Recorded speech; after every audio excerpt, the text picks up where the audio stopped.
And we are kicking off with AEW, as it was during the All In Media scrum that Tony Khan announced WrestleDream for October 1st, a celebration of the life and career of Antonio Inoki. Now we have our first confirmed match, as on AEW Collision, Tony Schiavone interviewed Bryan Danielson, who told the fans that he once told his daughter that he'd retire when she turned 7. Danielson added that his daughter is now 6, meaning he has 1 year of in-ring action left, but said that he will not go gently and promised to have the most epic year of my career. From there, Danielson said he wants to face the so-called best wrestler in the world at WrestleDream, and he wasn't talking about CM Punk, but rather New Japan's Zack Sabre Jr. After that announcement, Ricky Starks and Big Bill would emerge, with the two taking turns beating down on Danielson until Jon Moxley entered the ring and attempted to make the save. Instead, the duo of Big Bill and Ricky Starks got the upper hand on Moxley and Danielson before eventually leaving the ring. It's interesting that Moxley attempted to make the save against the two heels, and this certainly implies that the AEW International Champion is no longer a heel. In fact, it could be the case that the entire Blackpool Combat Club are no longer heels, as Danielson's talk about his daughter and keeping his promise to her was something you'd expect from a babyface. It was announced that Big Bill will challenge Moxley for the international title at an upcoming Dynamite, and Mox defending his gold against the much larger opponent is another sign of a babyface turn. As for Danielson, it was confirmed during Collision that his match with Zack Sabre Jr. will happen at WrestleDream, and what will no doubt be an instant classic on October 1st. It was at All Out that CJ Perry made her AEW debut, appearing during a post-match segment with her husband Miro and Powerhouse Hobbs, and now the ex-Lana has appeared again for the company. During AEW Collision, Perry spoke about her husband changing ever since he lost the TNT Championship almost 2 years ago, and said she has her own path she intends to follow, saying, "Oh Miro, you really want to go down this path? I respect that, but I'm going to have to go down mine." Perry, who has ditched the Russian accent, revealed that she wants to go back to being the coldest manager in wrestling, but did not reveal who she plans on managing in AEW. Given that she's going down her own path, her list of potential clients may not include Miro, somebody who Perry led to 3 reigns as WWE United States Champion years ago. It'll be interesting to see who Perry takes on as a client in the weeks to come, but going by this week's Collision, it's certainly not the last we've seen of the former superstar on AEW TV. Over to SmackDown, as fans were pretty shocked to see Edge appear as part of this week's show, though the rated R superstar wasn't live at the event.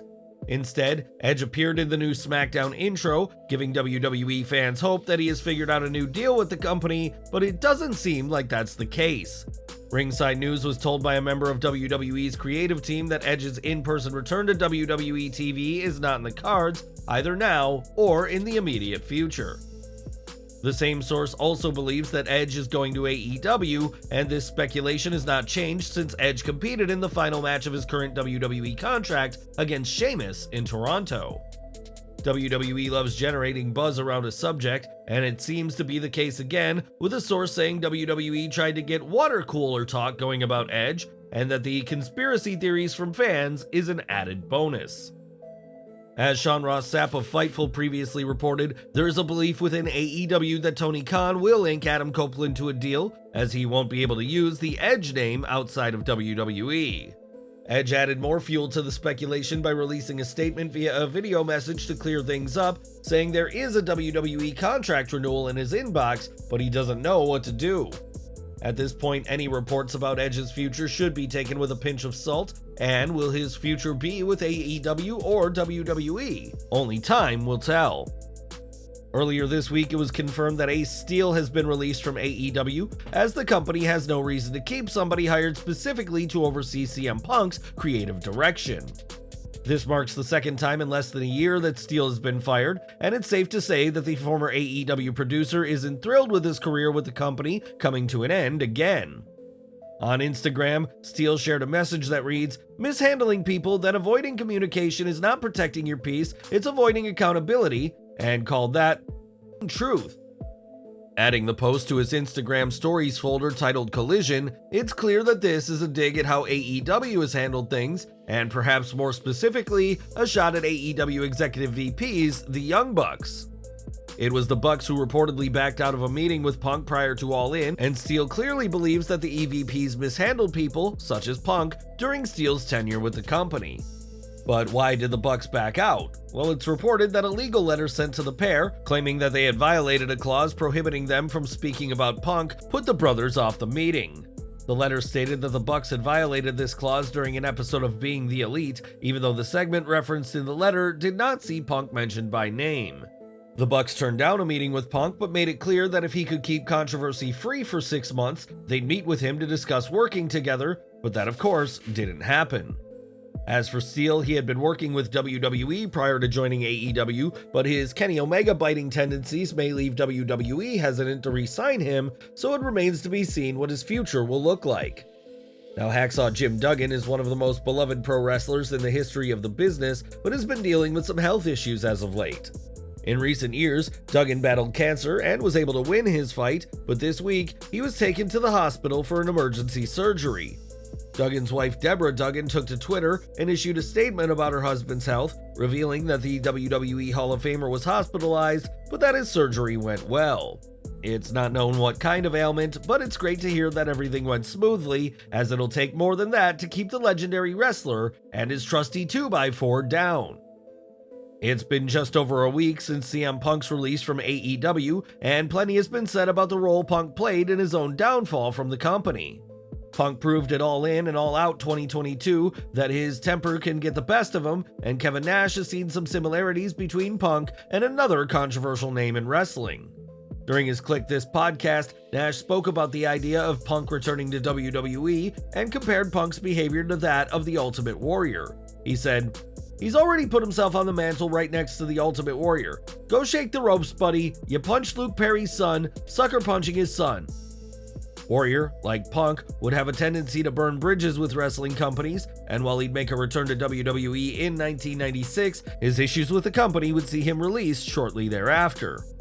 It would be another 18 years before Warrior returned to WWE in 2014 as part of the Hall of Fame, so if Punk is seeking a return, the real world champion may be kept waiting for a long time to come.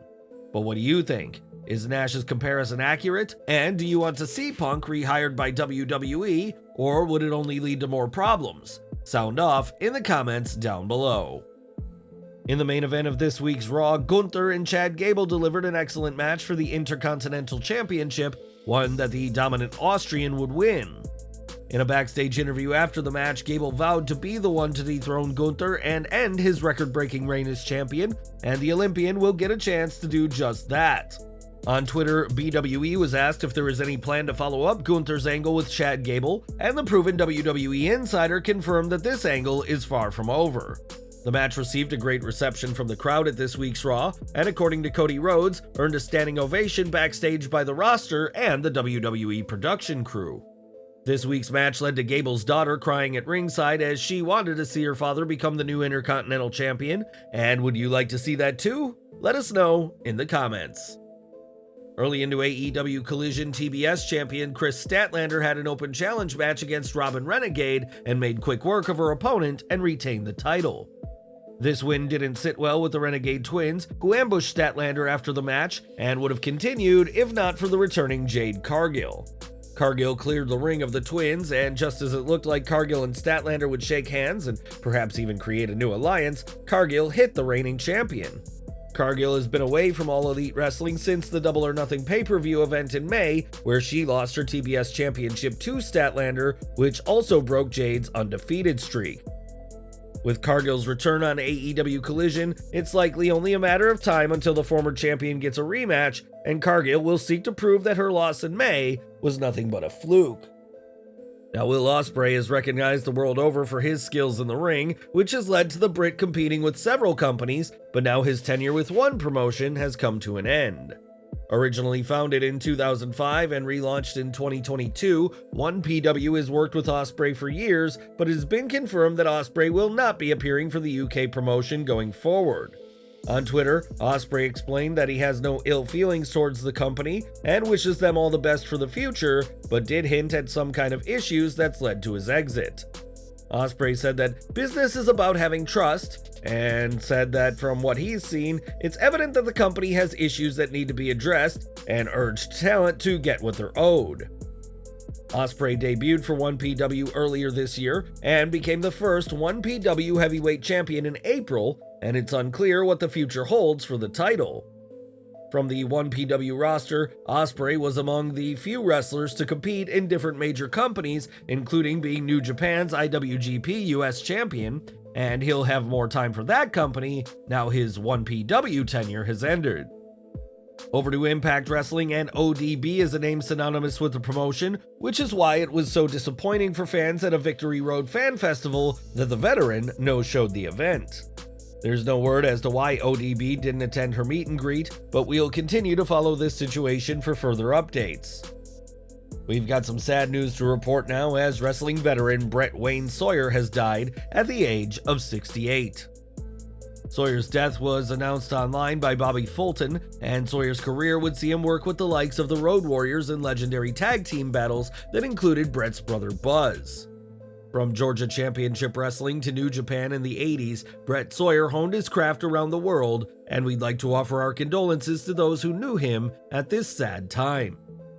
More from AEW Collision, as the show saw Samoa Joe face Penta El Cerro Miedo in the second Grand Slam Eliminator tournament match of the night in a highly competitive bout. In the end, it was Joe who'd get the submission victory, advancing to the finals on next week's Dynamite, where he'll face Roderick Strong. Both Strong and Joe have had issues with AEW's world champion MJF, and after Dynamite, we'll know who will get a shot at both MJF and the Devil's coveted world championship. As we mentioned earlier, Tony Schiavone had an interview segment with Bryan Danielson on Collision, but the WCW alum had quite the unfortunate botch when addressing Ricky Starks. During the interview segment that included Bryan Danielson, Schiavone referred to Ricky Starks as Tony Starks, which many will know sounds very familiar to the popular Marvel character. After a painstakingly long investigation, Slat Rock Wrestling can officially report that Ricky Starks is not Iron Man, and Schiavone was not the only one to mess up this week. On SmackDown this week, announcer Mike Rome botched his Judgment Day introduction by calling Dominic Mysterio Senor Money in the Bank, which is Damian Priest's gimmick, proving that off nights aren't exclusive to just one company. One name who fans didn't see on this week's Collision was Jay White, who was at one point supposed to appear on the show. On Twitter, Tony Khan explained that personal reasons had resulted in White being unable to appear on the show, and whatever those reasons are, we hope they're sorted for White very soon. Andrade El Idolo did appear on this week's Collision, as he was seen watching the 8-man tag team match which saw Bullet Club Gold get the win. This was Andrade's first appearance on Collision in close to a month, and on Twitter, El Idolo used emojis to make it clear that he's plotting his next move. Andrade had previously been going after the House of Black, but now has his eyes set on Bullet Club Gold. And what do you want to see next from the former NXT champion? And we're ending today with Logan Paul, and the last time we saw him in the ring, it was at SummerSlam 2023, and while WWE has plans to use him again, it won't be in the immediate future. When Ringside News reached out to inquire about plans for Paul, a WWE source confirmed that Paul is already booked for future WWE appearances, but it'll be after his Dylan Dennis fight is over. That fight, which has seen Dennis take shots at Paul and his fiancée Nina Agdal, will take place on October 14th in Manchester, England, so don't expect Paul on WWE TV until after that.